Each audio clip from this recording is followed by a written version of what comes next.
Hello दोस्तों, मैं हूं सैफुद्दीन और आप लोग देख रहे हैं मेरा भारत महान। दोस्तों, आज मैं बात करूंगा तृणमूल के खास विषय में। 2017 में मुकुल राय की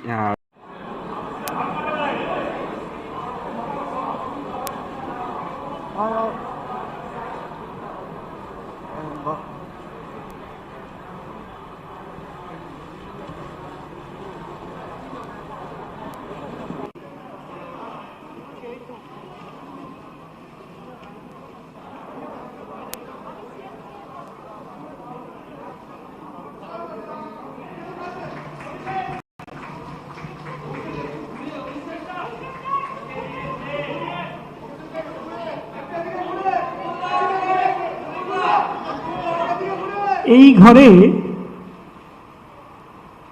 আজকের এই সভায় আমার আজকে নিজের খুব ভালো লাগছে যে অত্যাধিক সব পুরনো ছেলেগুলোর সাথে আমার দেখা হচ্ছে। আমার অত্যন্ত ভালো লাগছে যে ভারতীয় জনতা পার্টি থেকে বেরিয়ে এসে এই নতুন আঙিনায় আমি যাদের সাথে দেখা হচ্ছে, কথা বলতে পারছি, আমার খুব ভালো লাগছে। এবং এটা ভাবছি যে বাংলা আবার তার নিজের জায়গায় ফিরবে এবং এই ফেরার নেতৃত্ব দেওয়ার জন্যে যিনি সামনে থেকে বাংলাকে লিড করবেন তিনি আমাদের সকলের নেত্রী, ভারতবর্ষের নেত্রী। তিনি আর কেউ নয়, আমাদের সকলের নেত্রী ममता बंदोपाध्याय। बहुत बड़ा एक नाम था जो उसे हारा था तृणमूल पार्टी में। उसके बाद वो बीजेपी में शामिल हो गया था 2017 में। उसके बाद 4 साल उनका बीजेपी में टाइम बिताया। उसके बाद हाल ही में आज मुकुल राय ने तृणमूल फिर से ज्वाइन कर लिया। मेरे कहने का मतलब है कि जो आज हालात जैसे देश का है, हर नेता इधर उधर भाग रहा है। कोई तृणमूल में जा रहा है, कोई सीपीएम में जा रहा है, कोई बीजेपी में जा रहा है, बीजेपी का कोई आदमी कांग्रेस में जा रहा है। तो इसके कहने का मतलब है जो उन लोग जो नेता लोग हैं वो कहीं से कहीं पे जा सकता है।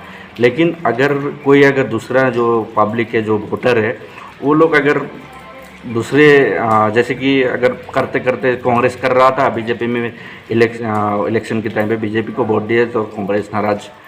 फिर ऐसा भी कभी होता है, कोई बीजेपी में वोट मतदान कर रहा था, फिर उसके बाद कांग्रेस में दे देता तो बीजेपी नाराज है। और ऐसे भी होता है, बहुत से लोगों को ऐसी की वजह से मारा भी जाता है। बहुत से लोगों को अगर समझ लीजिए कि नेता लोग हर जगह जा सकता है, कोई भी ये नहीं है, पाबंदी नहीं है। लेकिन उसके बाद अगर वोटर जो होता है, जो आम साधारण जो लोग होता है, वो लोग अगर कहीं कुछ उसका मन में कोई हो सकता है 3 साल 4 साल या 10 साल कांग्रेस को दिया हो या बीजेपी को दिया हो 2 साल 3 साल, उसके बाद दूसरे को दे दिया तो उन लोग नाराज़ होकर उन लोगों को अटैक करते हैं जब सत्ता में आने के बाद। ऐसे भी सत्ता आने से पहले भी कोई ऐसे हमला होते रहते हैं।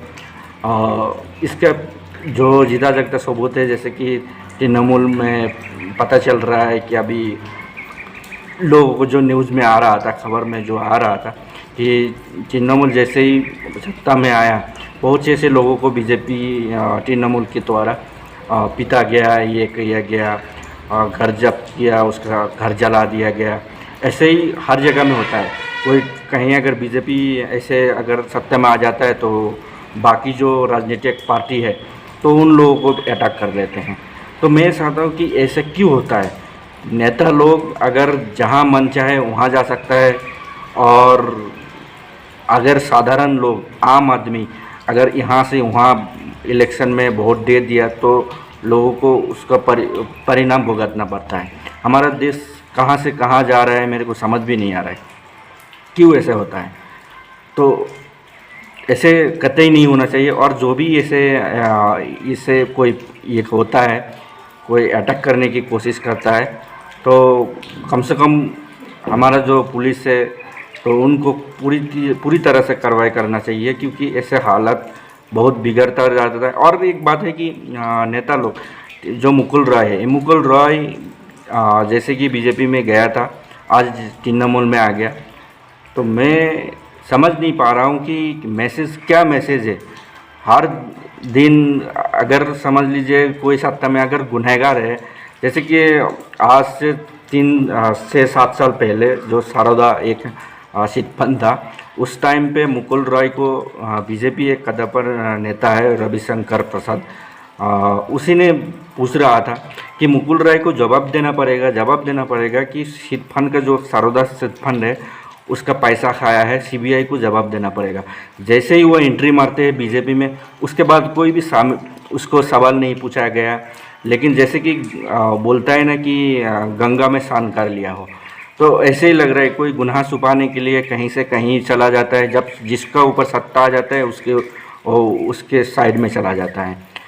तो लोगों को एक बुर्बक बनाते हैं, एक आम लोगों को एक ढाल बना लेते हैं। ये लोग कहीं से कहीं जाते हैं, तो हम लोग इस लोगों को सिर्फ वोट देंगे और कुछ भी नहीं है दोस्तों।